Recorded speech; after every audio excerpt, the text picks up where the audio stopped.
నిజం నమ్మటం కొంచెం కష్టంగానే ఉంటుంది, కానీ అది నీకు అర్థమైన రోజు అన్ని మబ్బులు ఒక్కొక్కటిగా విడిపోతాయి నదిత. ఈ మాట గుర్తుపెట్టుకో.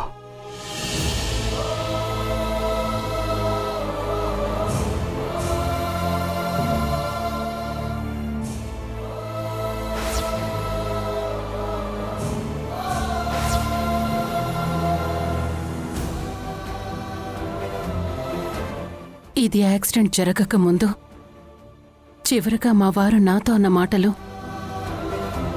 ఇన్ని రోజులు ఏది గుర్తుకు రాలేదు. ఇప్పటికీ యాక్సిడెంట్ ఎలా జరిగిందో గుర్తుకు రావడం లేదు. కానీ ఈ మాటలు ఇప్పుడే విన్నట్టు గుర్తుకొస్తున్నాయి. తనెందుకు ఈ మాట అన్నాడో తెలియడం లేదు, కానీ ఇప్పుడు ఈ ప్రతి మాట గురించి ఆలోచించాల్సిన సమయం వచ్చింది.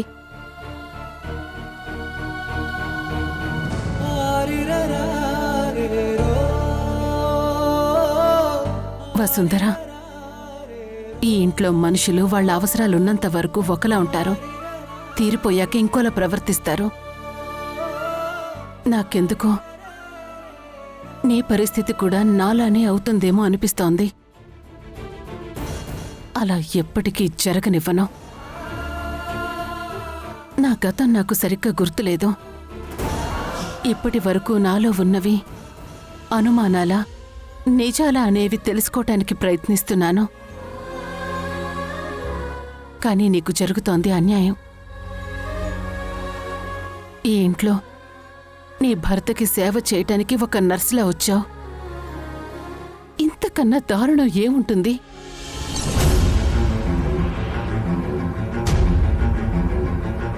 దీన్ని నేను ససేమిరా ఒప్పుకోను.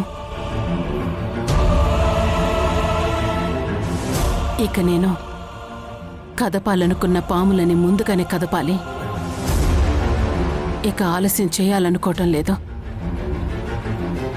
నాలా నీ జీవితం కానివ్వను.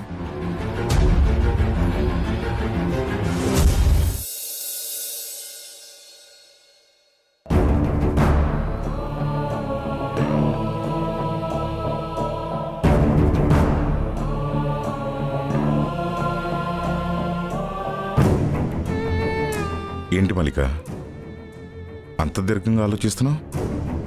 అంతా ఓకేనా? పరిస్థితులు ఇంత త్వరగా అదుపులోకి వస్తాయని అస్సలు అనుకోలేదు రాజీవ్. వసుంధర అన్ని సమస్యల్ని తన నెత్తి మీద వేసుకుని తనే సాల్వ్ చేస్తాను అంది. డాక్టర్లు కూడా ధ్రువ మెడికేషన్కి బాగా రెస్పాండ్ అవుతున్నాడు అని చెప్పారు. ఆ టెస్ట్ రిజల్ట్స్ కోసమే వెయిట్ చేస్తున్నాను రాజీవ్.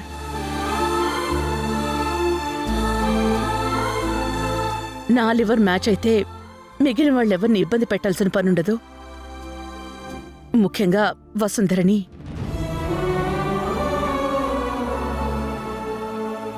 తనిప్పటికీ చేసిన త్యాగాలకి నేనేమివ్వగలను తెలీదు. కానీ నా నుంచి మాత్రం తనకి ఎప్పటికీ ఎలాంటి అన్యాయం జరగకుండా చూసుకుంటాను. ధ్రువతో విడాకులు కావాలి అనేది సంతకం పెట్టుండొచ్చు, నేనివ్వనివ్వను. అప్పుడు నేనున్న పరిస్థితుల్లో నా మైండే పనిచేయలేదు. వసుంధరకి నేనేం చెప్పినా తన నిర్ణయాన్ని వెనక్కి తీసుకుంటుందని నాకు అనిపించలేదు. సరైన సమయం వచ్చినప్పుడు నా నిర్ణయాన్ని చెప్పడానికి ఎదురుచూస్తున్నాను గాని తన నిజాయితీ మీద నాకు ఎలాంటి అనుమానమూ లేదు.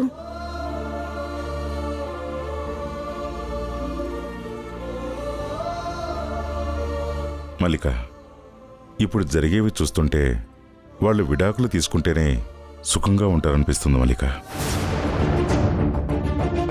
ధ్రువ ఆవేశానికి వసుంధర జీవితాన్ని బలి చేయొద్దు.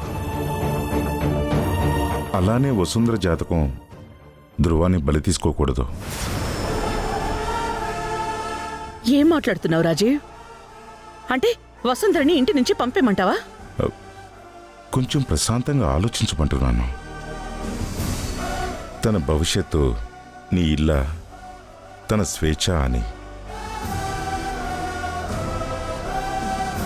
వసుంధరని మీరు ప్రేమతో కట్టేసి పంజరంలో ఉంచుతున్నారు.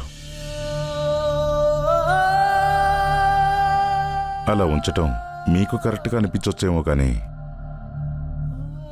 వదిలేయటమే తనకి నువ్వు చేసే నిజమైన మేలు. మల్లిక, పట్టి ఉంచటం ప్రేమ కాదు. నిజంగా ప్రేమిస్తే ప్రపంచాన్ని చూసేటట్టు ఎగిరేలా చేయాలి. తన రెక్కల వెనకున్న బలం నీ పంజరంలో ఆగిపోకూడదు, ఆకాశాన్ని తాకాలి. ఇంతేనా రాజీవ్ నువ్వు నన్ను అర్థం చేసుకుంది? నేను తనని బంధిస్తున్నాననుకుంటున్నావా? తల్లి ఎప్పుడు పంజరంలో పెట్టదు. తన ఊళ్ళో తన పొదుగులో ఉంచి రక్షణగా మారుతుంది.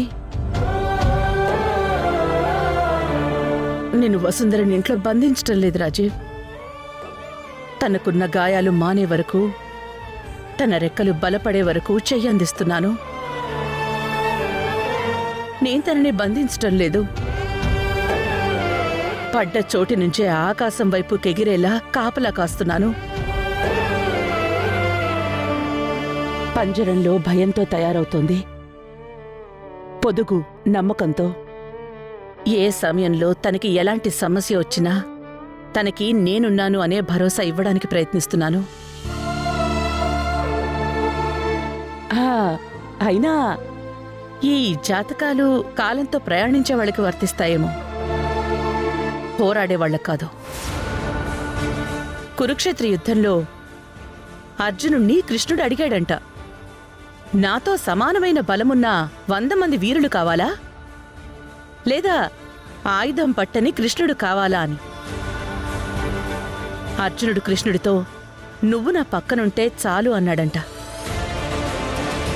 ఒక్కోసారి 100 ఆయుధాలు ఇవ్వని ధైర్యం ఒక్క మనిషి పక్కనుంటే వస్తుంది.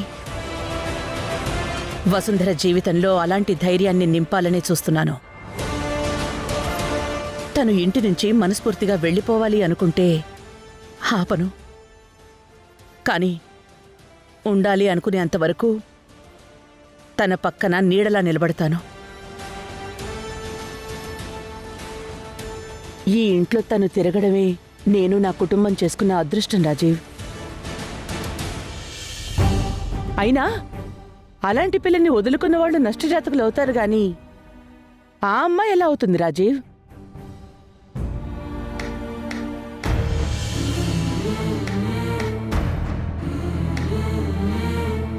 బహుశా ఇప్పుడు నువ్వు తీసుకున్న నిర్ణయం ఏ తల్లి తీసుకోదు మల్లిక. తీసుకుంటున్నాను రాజీవ్. ఎందుకంటే వసుంధర కూడా నా బిడ్డ లాంటిదే. ఒక తల్లిగా నేనే నిర్ణయం తీసుకోవాలి. మాటిస్తున్నాను రాజీవ్, నా కంఠంలో ప్రాణం ఉండగా వసుంధరకు అన్యాయం జరగనివ్వను.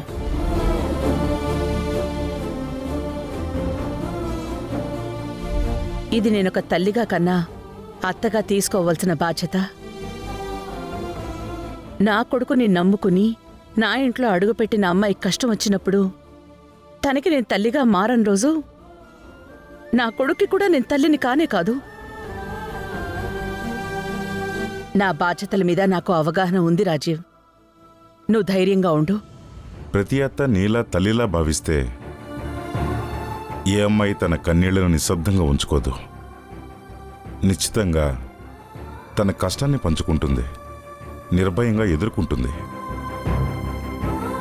ఇప్పటి వరకు ప్రతాప్ భార్యగా నీలో ఒక అసాధ్యురాలను చూశాను. ఇప్పుడు వసుంధర అత్తగా ఒక పరిపూర్ణమైన మహిళను చూస్తున్నాను.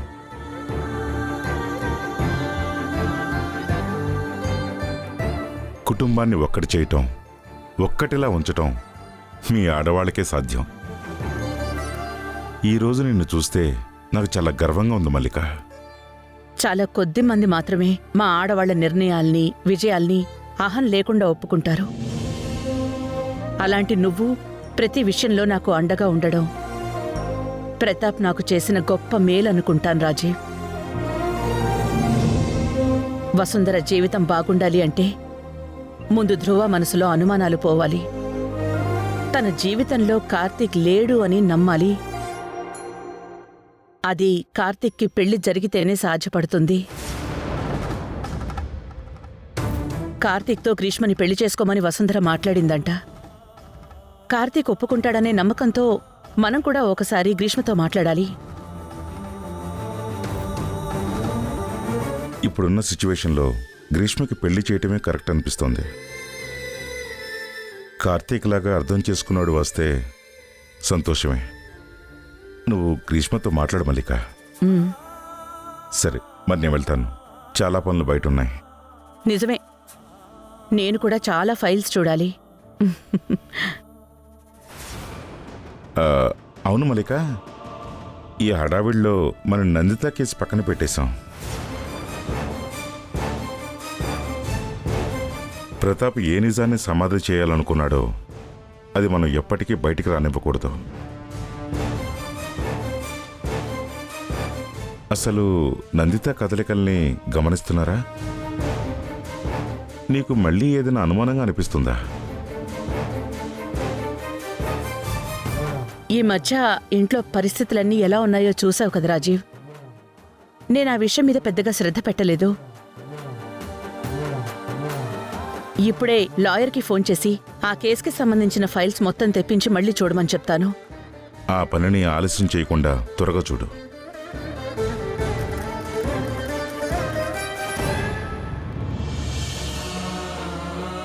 భగవంతుడా, ఒకవైపు ధ్రువ ఆరోగ్యం, ఇంకోవైపు వసుంధర జీవితం. ఇవి చాలు అన్నట్టు నందిత ఇంటి నుంచి ఎలా వెళ్ళింది? ఏం జరిగిందన్న నిజం తెలియక ఎటువైపు చూసినా ఊపిరాడకుండా చేస్తున్నావు. కాస్త కనికరించు తండ్రి. ప్రతాప్కిచ్చిన మాట నిలబెట్టుకోవడానికి వసుంధర జీవితం నిలబడేలా చెయ్యి.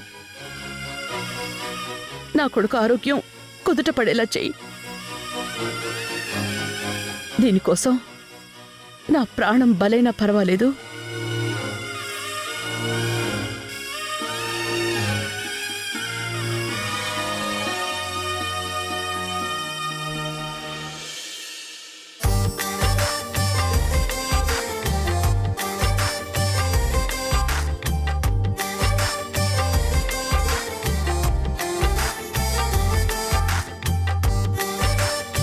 सर మీరు ఇలా ఖానా తినకపోతే ముష్కిల్ హోతా సార్.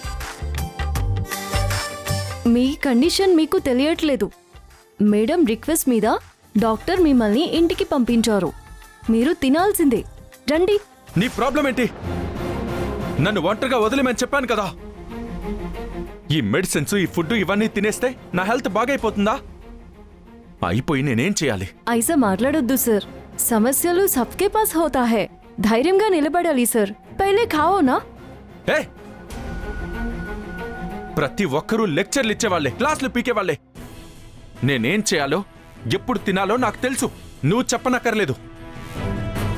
నేను తినాలనుకున్నప్పుడు తింటాను. ఇక్కడి నుంచి వెళ్ళు. అలా అనుకునే సార్ యహా తక్ వచ్చారు మీరు. మీ హలత్ ఎలా ఉందో మీకు తెలుసా? టైంకి టాబ్లెట్ వేసుకోకపోతే మీకు వేసుకోకపోతే మీ దిక్కత్ ఏంటి సార్? మీ సమస్య చెప్పండి. ఐసా కోయి సమస్య నహీ హై మనం పరిష్కరించుకోలేనిది. మీకు రావడం లేదు. అవునా? నీకు చెప్తే నువ్వు తీరుస్తావా? అయితే చెప్తాను, విను. నా పెళ్ళం నన్ను మోసం చేసి వెళ్ళింది.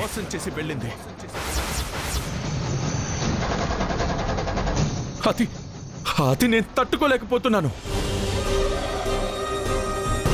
ఒక్కసారి కాదు, 2 సార్లు కాదు. తను మాట్లాడిన ప్రతిసారి కుక్కల దాని చుట్టూ మళ్ళీ తిరిగి వెదవనైపోతున్నాను.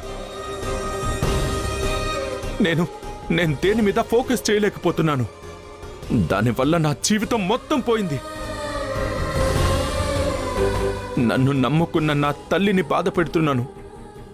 నేనేం చేసినా నన్ను జడ్జి చేయకుండా నన్ను ప్రేమించే అత్త కళ్ళల్లో ద్వేషం చూస్తున్నాను. దాన్ని వదిలి నా జీవితం నేను చూసుకుందాం అనుకుంటే అందరూ నన్ను శాపనార్థాలు పెడుతున్నారు. నేనేమో రక్తం కక్కుకుని చావుకు దగ్గరవుతుంటే అది అది మాత్రం దాని బావ దగ్గరికి వెళ్ళిపోయింది.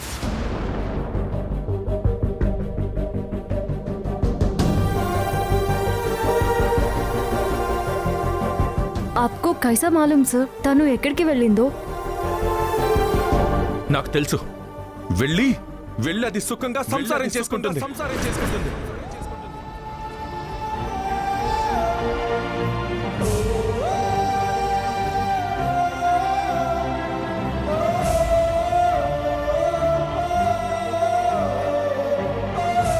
అరే, పోయిన దాని గురించి కైకు పరేషాన్ సార్.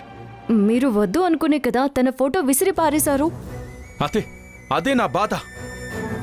ప్రేమించానుగా, వదలలేకపోతున్నాను. ద్వేషిస్తున్నా తట్టుకోలేకపోతున్నాను. దానికి దూరంగా బతకలేను. అలా అని దాని నీడని కూడా భరించలేను. నా జీవితానికి అదొక శాపంలా మారింది. నేను బతికినా మనశ్శాంతిగా బతకలేను. ఎవరిని సంతోషపెట్టలేను. మా అమ్మకి భారంగా ఉండడం కన్నా పోవడం నయ్యం. अब क्या बात कर रहे सर? ऐसा नहीं बोलना. ఏం చేయను? మళ్ళీ దాని చేతుల్లో వెతవుగా మారడం కన్నా నేను చావడం నయ్యం. నేను చావడమే బెటర్. అయ్యో सर सर सर सर आपको बताया ना सर, टेंशन नहीं लेना అని. आप నా మాట వినడం లేదు. మీకు మత్తు బిళ్ళ ఇస్తాను, పడుకోండి.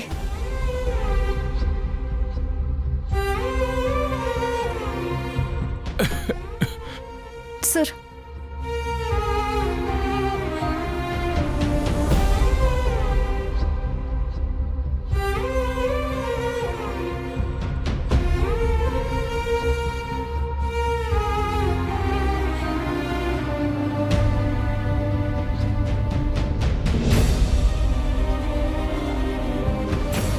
सो जाओ सर.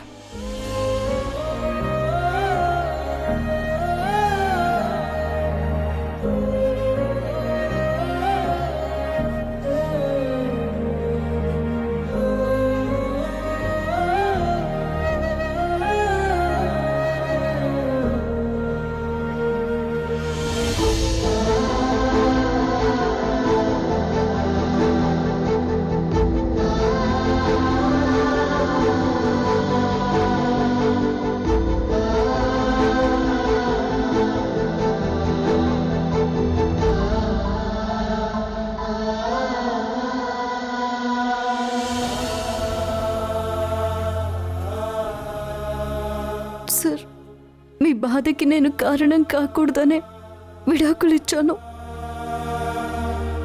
ఇంకా మీ సంతోషం కోసం నేనేం చేయాలి? ఇంకెంత ప్రేమిస్తారు, ఎంత ద్వేషిస్తారు? మన పరిస్థితి ఏ జంటకి రాకూడదు సార్.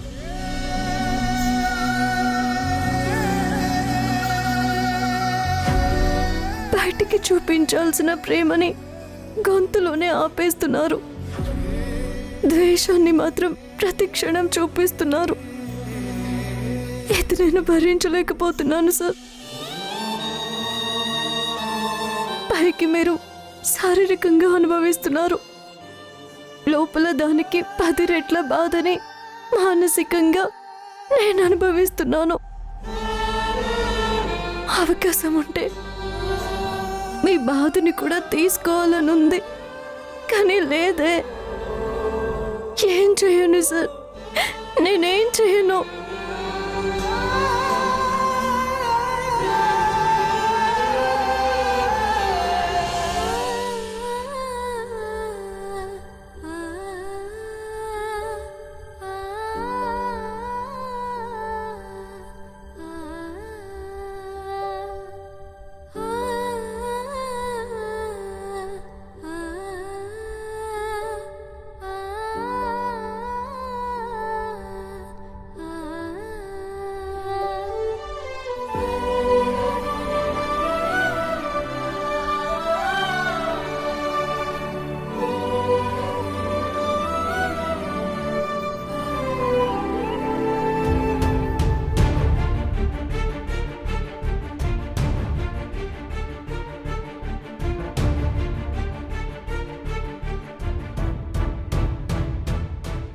హలో డాక్టర్, ఆయనకి తలనొప్పి అంటే మత్తు టాబ్లెట్ ఇచ్చాను. ఇప్పుడు పడుకున్నారు, ఏమీ తినలేదు. కొంచెం బలానికి సెలైన్ ఎక్కించడానికి కాంపౌండర్ని పంపిస్తారా? పంపిస్తానమ్మా. Thank you doctor. రేపటి నుంచి ఖచ్చితంగా నేను ఏదో ఒకటి తినిపించేటట్టు చూస్తాను. అలాగేనమ్మా.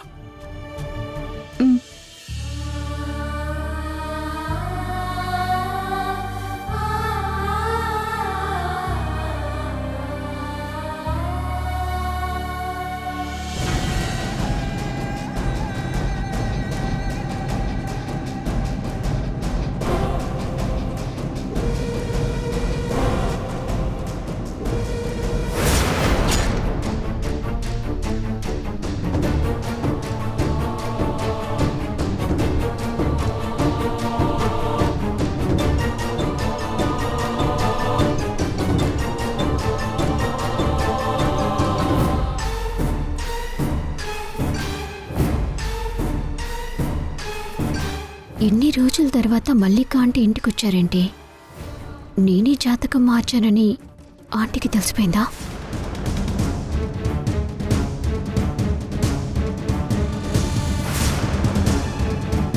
आपको कैसा लगता है सर? కొంచెం తల తిరుగుతోంది. अब कहाँ जा रहा है सर? నేను వాష్రూమ్కి వెళ్తున్నాను. मैं भी వస్తాను సార్. ఎక్కడికి? अब బోలానా కళ్ళు తిరుగుతున్నాయి అని. అందుకని వాష్రూమ్లోకి వస్తావా? ఏమీ అయింది సార్? మే ఆప్కి నువ్వు నర్సువి, పెళ్ళానివి కాదు.